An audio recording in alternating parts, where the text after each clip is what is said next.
Hello student, success coaching classes में आपका स्वागत है। यदि आप चैनल में पहली बार आए हैं तो चैनल को सब्सक्राइब कर ले और बेल आइकन को ऑल में प्रेस कर ले ताकि आने वाले सभी वीडियो का नोटिफिकेशन टाइम पर मिल जाए। आज हम डिस्कस करने वाले हैं क्लास 10th का हिंदी का आपका 2024 का आपका ओरिजिनल पेपर होने वाला है। ये वीडियो का हमारा पार्ट 3 होने वाला है। पार्ट 1 में हम ऑब्जेक्टिव क्लियर कर दिए, अब पार्ट 2 में 2 मार्क्स वाला हमारा क्वेश्चन है वो क्लियर कर दिए। आज हम लोग पार्ट 3 में देखने वाले हैं 3 मार्क्स वाला हम लोग क्वेश्चन टोटल देखने वाले हैं, जो 2024 एग्जाम में 3 मार्क्स में कौन कौन सा क्वेश्चन पूछा गया। तो चलिए हम लोग वीडियो को आगे बढ़ाते हैं।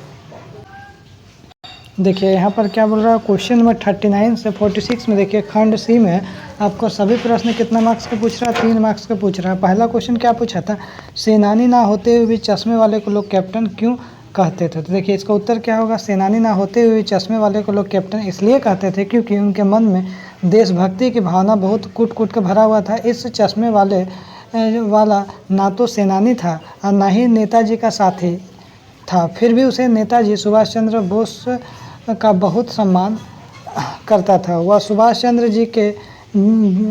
चंद्र की बिना चश्मे वाली मूर्ति देखकर आहत होता था, इसलिए वह अपनी ओर से नेताजी की मूर्ति पर चश्मा लगाता था।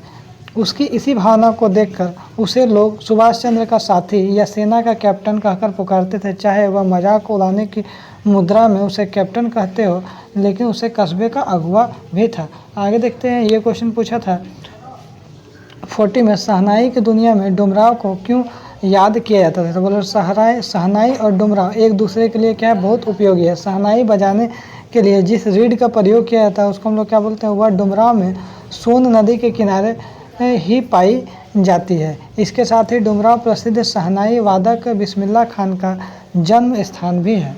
आगे देखते हैं, ये क्वेश्चन मोस्ट इंपॉर्टेंट क्वेश्चन है, बहुत इंपॉर्टेंट है।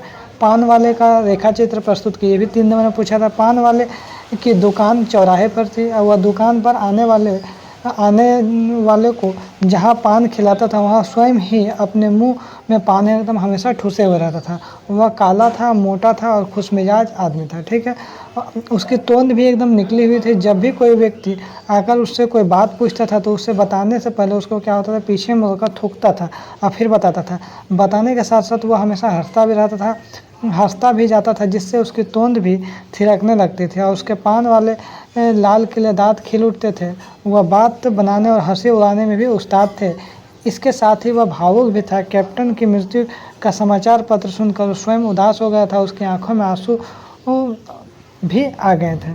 आगे देखते हैं, अगर हम लोग नेक्स्ट क्वेश्चन अगर हम लोग देखते हैं तो कविता में फसल उपजाने के लिए किन किन आवश्यक तत्वों की बात कही गई। तो प्रस्तुत कविता में कवि ने फसल उपजाने के लिए मानव परिश्रम, पानी, मिट्टी, सूरज की किरणें तथा हवा जैसे तत्वों का आवश्यक कहा गया है। आगे यदि देखते हैं, बोल रहा है कन्यादान कविता में माँ ने बेटी को क्या क्या सीख दी थी। ये भी क्वेश्चन आया था। देखिए पहला सीख दिया था, अपने रूप सौंदर्य पर कभी भी गर्व नहीं करना, अर्थात उसकी प्रशंसा पर रीझ कर धोखे में मत रहना। दूसरा, आग का सदुपयोग करना, अत्याचार एवं अन्याय को दृढ़ता से सामना करना। तीसरा, वस्त्र और आभूषणों से भ्रमित ना होना और ना ही अपना व्यक्तित्व खोना। और चौथा बोल रहा, अपनी सरलता, कोमलता और भोलेपन से इस तरह प्रकट ना करना कि ससुराल वाले उसे गलत ढंग से फ़ायदा उठाएं। आगे देखिए क्वेश्चन नंबर 44 क्या बोल रहा है, गोपियों के अनुसार राजा का धर्म क्या होना चाहिए। भी क्वेश्चन पूछ चुका हूँ। गोपियों के अनुसार राजा का धर्म यह होना चाहिए कि वह अपनी प्रजा को अन्याय से बचाए, उन्हें सताए जाने से रोके और दुख वेदना से उसकी रक्षा करे। आगे देखिए बोल रहा है, कभी श्वेत तो कभी रंगीन पताकाओं को फहराना किन किन अलग अलग अवसरों को संकेत करता है। तो बोल रहा है, गंतोक की परंपरा के अनुसार श्वेत पताकाएं किसी बुद्धिस्ट की मृत्यु और उसकी आत्मा की शांति के लिए शहर से दूर किसी पवित्र स्थान पर फहराई